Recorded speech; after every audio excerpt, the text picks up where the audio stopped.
Right, episode 3 of The Idol just aired, and I think this was the first great episode of the show. The general consensus of Gen Z has been that this show is awful. However, I think this episode clearly establishes what is meant to be tongue-in-cheek, what we are meant to agree with, what we are not meant to agree with, and I think a lot of the complaints that have been thrown at the show are going to need to be reeled back a bit. Now, that's not to say it's flawless. I think a lot of the critiques that have been thrown at the show have been maybe premature, and this episode proves that. So I'm going to get into a comprehensive spoiler talk, what I like, what I didn't like, and theories for future episodes. Before I continue, I'd love if you could subscribe, and on top of that, I also have a song coming out. I'll show a preview now, but if you could pre-save that if you are interested, that would be great. Well, it's my rock star attitude, baby. Yeah, I know it's driving you crazy. The episode starts with not quite a montage, but essentially just a section of Tedros' character and Lily Rose Depp's character just kind of like walking around and shopping. We're getting this one. Love that. I think what this section shows really well is sort of that complex that abusers have of separating their targets / victims from the world around them, from their close circles. And we see how Tedros, aka The Weeknd's character, sort of like goes about creating familiarity and then stripping that away from people. So for example, when they enter that high fashion store, he quickly makes acquaintances with that store owner, and then by the end of that, he's alienating and polarizing him and like trying to keep him away. You see that young lady over there? Yeah. Got anything in the store as beautiful as she is? I'm sorry, I'm You not fucking sure. catch you looking at anything. I'll fucking drag you down Rodeo while your fucking ass was fucking stomp you. I'll fucking curb stomp you. We then see that with Jocelyn's personal chef, where Tedros' character goes out of his way to actually kind of get him fired and create a problem that isn't there. So good. Look, Oh so much better. God. Right? I don't know if this is the right fit anymore. This whole first section of The Weeknd kind of doing his part to isolate and separate Jocelyn from the people she cares about is actually really quite well done. Again, it's as subtle as a sledgehammer to the teeth, but I think that's what the show is trying to deal with. It's not trying to be subtle. It's not trying to be sneaky. I think the boldness in which it presents certain situations is what makes it feel like The Idol, kind of the show's language at this point. This episode is sort of the first time where the show is making it abundantly clear where and who you're meant to be siding with. You are meant to be concerned about what The Weeknd is doing. You are meant to be listening to Jocelyn's best friend Leia and her concerns and be concerned with her. Character Tedros. And I would say, imagine you have all of the dreams that you have of what you want to do in life in terms of music and your career, all of the aspirations. But imagine you have none of the talent. That's who this character is. You're watching sort of the snowball effect. You're watching this disaster happen live in action. And we learn a lot about these characters, specifically Jocelyn and her upbringing, and we're starting to piece together what informs her decision to sort of almost turn her blinders on when it comes to Tedros. There are a few quotables in this episode that I know are going to piss off the internet, but you almost have to laugh and appreciate the audacity for these things to be said. I think the biggest standout quote of the episode was when Eli Roth's character says, Right now, she's making me have IBS. I'm fucking shitting more blood than a kid at Epstein's Island. and I think also they're getting Tedros' character to say things in such a way, such a confrontational, controversial way, where you see the way he sort of controls and alienates people, and it's like he knows what he's doing. I know it might be hard for you to digest this right now running the show. Okay. I still have to talk to Jocelyn. Are you fucking retarded? What did I just say? The scene where he faces off with Leia about who sort of decides what they're going to do for Jocelyn and basically describes her as sounding retarded. Such a combative way to approach that conversation, and also just humiliating. And he obviously knows what he's doing. That's what he's trying to do. Basically, the structure of this episode is the first 30 minutes is watching how Tedros' character is alienating all of Jocelyn's friends and sort of splitting them off into different camps and starting to pull strings for her. And then the last chunk of that is sort of an exploration and a deep dive into Lily Rose Depp's character, mainly talking about that dinner table conversation as well as the recording studio section. Now, I think the recording studio section is good. Sing with me on this next one, then. No. No. No. If Tedros heard you say that, you'd be in huge trouble. Tedros, he's like a god to us, and we will follow him till the end. It does kind of give me the vibe of pretentious people that have smoked up some weed and now they're talking about like, bro, from great pain comes great art, and as artists, it is our job to suffer. Like it is giving me that vibe. All right, I can't not. The conversation they're having, particularly from the blonde-haired dude, the vibe you get from him is that's clearly a speech that Tedros' character probably would have given him when indoctrinating him into this stardom cult that they're doing, right? You can picture Tedros plucking Blondie from obscurity and sort of brainwashing him with this ideas of you should never say no to things, and from great pain comes great art, and now they're spreading that gospel essentially onto Jocelyn. And it's interesting because the snippets of what we've heard from Blondie, as well as that gorgeous family song from the previous episode, it is a lot better than I'm a Freak, yeah. Like, it is. Get down on your knees and get ready to become my bitch. Oh, like my mother's, they will ask till they're awake.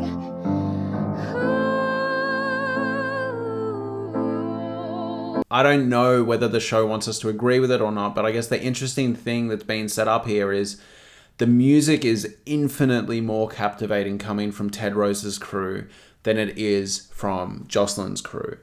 And that's not to say he's a good person. That is probably what the show is trying to explore here moving forward, and you need to be okay with that if you're going to keep watching it. And I think it's probably trying to hit on something deeper, all right? Like, a lot of the best music we have is coming from people that are either in great pain or are inflicting great pain on other people. It's not good, it's not nice, but it is what it is, right? You're either getting great music from people like Michael Jackson or R. Kelly, or you're getting great music from people like Kurt Cobain, and it seems like it's either inflicted on others or inflicted on themselves. And I don't agree with the notion that you need to be a piece of shit to make great art.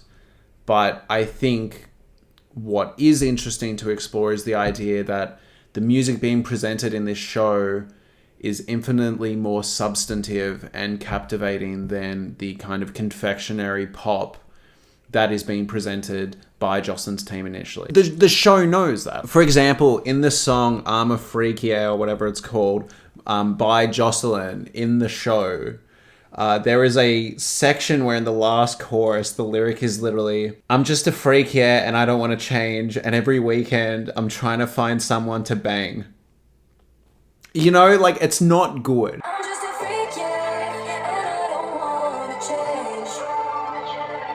And every weekend, I'm trying to find someone to bang. It's not good, and it's a very intentional choice from the show that all the music coming from Tedros' camp is a lot more interesting. And obviously, if any team or any side is going to bring music talking about her mom or the abuse that's coming out, it's probably going to be from Tedros' camp. And if we look at the episode 4 preview, yeah, it's coming from a toxic place and a toxic relationship, but that music sounds more captivating. I like not having to make decisions for myself. You should make that the opening lyric to the song. I think the show is forcing its audience to reckon with these ideas. You know, in that first episode, that conversation about mental illness is sexy, that's meant to get a rise out of you. You're meant to sit there and feel conflicted. But you should also probably be sitting there looking at the music we engage in, looking at the people we plaster and going, is there a layer of truth to that? Like, even with Olivia Rodrigo, who's a quite squeaky clean celebrity, she is embodying and playing a certain type of character in her music. And they'd all be so disappointed, cause who am I if not exploited?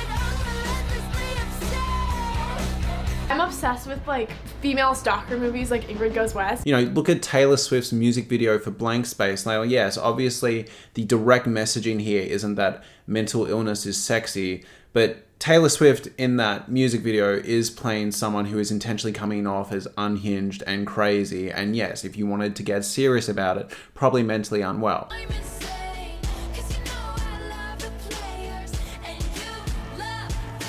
That's just pedestrian examples, but if we look at even like The Weeknd's earlier music, a lot of the music he put out is exploring toxic love and BDSM and all this stuff that this show is now exploring. And I just think the idea that we're all going to be pearl clutching and not wanting to like talk about these topics of conversation at all is boring. In this scene, she starts choking herself while touching herself. And I was like, wait, why am I watching this? Now, that's not to say that this show automatically is void of criticism because it's engaging in dark ideas, but I think it's just a bit dull. And the reason I bring all this up is because the biggest highlight of this episode and the biggest strength of this episode is the, are we going to use Jocelyn's leaked frosting photo as the artwork for her new album? When was the last truly fucking nasty, bad pop girl? I would take that photo with the fucking cum on her face. I'd make it her album cover.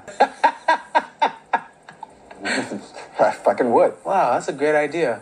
It is such an audacious idea. It feels like after all the criticism this show has been getting, for then this to be the conclusion and the idea we're going to explore, it feels dangerous in itself. A captivating conversation that follows it. When the way Troye Sivan sort of goes, yeah, I think it's tame, I think it's manufactured, I think it's the most boring bad girl idea we've ever seen. If I was going to have it my way, we'd use that fucking leaked photo as the artwork. You hear that come out and you go, holy fuck. And then the conversation that comes out afterwards with The Weeknd and Jocelyn sort of arguing about this and her thinking it's a cool idea and sort of thinking, oh, you know, we can say coming soon. There's no difference between the people making fun of me and the people supporting me. They're all capitalizing off of it, and they're just driving more people to look it up. That's exactly why you should make your album cover. We could make the caption like, new music coming soon. But then also she kind of dials it back a bit and goes, well, I don't want to be a joke. I'm sure I want to restart the whole like jizz rag Jocelyn hashtag. I feel like that had its moment. I'm not sure I want to bring it. Who gives a fuck? Because it's actually humiliating and like makes me feel really bad about myself. Why? Like there needs to be an element of me reclaiming the photo and reclaiming my power. And then Tedros almost pushes back on that idea, not because he disagrees, but it's almost like, oh, this is too much of an independent thought. I don't like this. This doesn't fit the very controlling, domineering vibe that I'm trying to put out. Tedros almost seems more offended by the fact that Jocelyn has had an independent idea and independent pushback rather than it being pushback that he's thought of. That conversation about using the leaked frosting photo is so interesting because it calls back to some of the most controversial artwork we've had used recently. You know, I remember specifically Kanye West has had a few of these. You know, there is notoriously the idea that Kanye West was actually going to use a photo of the surgeon that accidentally killed his mother as album artwork, and the album was going to be called Love Everybody or something. And then there was also the idea that Pusha T's album used Whitney Houston's bathroom that was just smeared in cocaine. And it's like, you hear that idea from Tedros and Troye Sivan and Jocelyn, and it sounds like a real life headline that you wouldn't believe, but you get where they're coming from. And I'm not saying I condone any of it, but I would be lying if I said that 20-25 minute sequence at the dinner table wasn't incredibly captivating and like genuinely a really well written scene. And I think it was really well performed by The Weeknd too. Genuinely. And the deep dive we get into her mum's abuse shouldn't be surprising given the sort of love she's gravitated towards with The Weeknd. But I think it's a really interesting idea that previously when we've heard about the mother, it's laced in a deep, deep sadness for the loss of a parental figure. And then the third episode, the mum is completely characterized as abusive and a torturous part of her past. And I think what Tedros jumps onto is really, really interesting because Tedros starts calling out all of her team saying, oh, so you guys were okay with the abuse that was happening to Jocelyn from her mum because you were getting paid. But then simultaneously, Tedros is now clearly abusing and isolating Jocelyn, and he expects the team to be okay with it because it's him. Said anything. No. What about you? I don't know what we could have done. You sure about that? I did the best that I could at the time. Really? Yeah. Now, I don't think I'm some genius for pointing this out, but I just think it's a really interesting scene and dynamic to play out. And it's almost like a challenge from Tedros. It's like, are you guys going to step up to the plate and call me out, or are you going to do the same thing you did for the mum? Because if you're not going to call out the mum, you better not be fucking calling out me. And yeah, I don't know. I think Gen Z is going to be on the wrong side of history of this. I don't think it's perfect, but I think this episode was not only a vast improvement in terms of the Weeknd's performance, the writing, the exploration we're getting. We really have a feel for these characters and where we should be standing morally.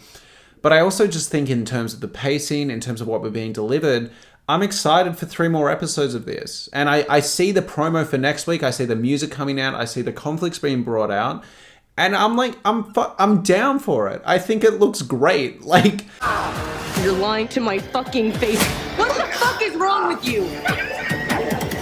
this generation is so scared to admit that. Like, and rightfully so. How are any of them going to change their mind after all these clickbait headlines completely dragging Sam Levinson in The Weeknd? Like, I think they've made a situation for themselves where this show actually impresses them and wins them over. I don't think they're going to be able to admit that.